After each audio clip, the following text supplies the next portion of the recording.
Hi guys! Pronunciation practice naman yung gagawin natin. So meron tayong mga words dito na halos magkapare-pareho yung mga spelling nila pero hindi magkapareho ang kanilang pronunciation. So yun ang pag-aaralan natin ngayon kung paano ipupronounce ang bawat words na nandito.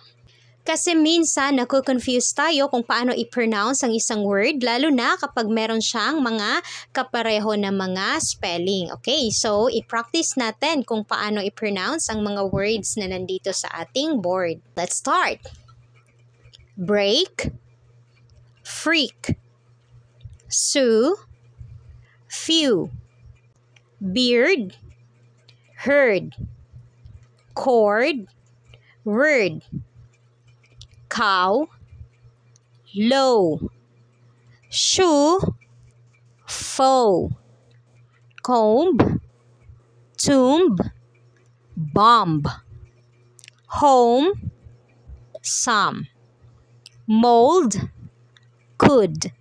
Okay, so nakita nyo ang difference kung paano i-pronounce ang bawat word. This time, bilisan naman natin.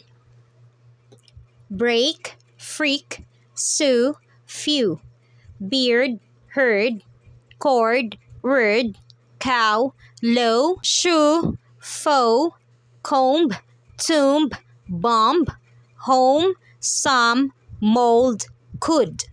Ayan guys, so paulit-ulit nyo lang siyang i-practice para ma-memorize nyo kung paano siya i-pronounce. That's all for today's video guys. Sana may natutunan kayo sa ating pronunciation video. See you on our next pronunciation video. Bye!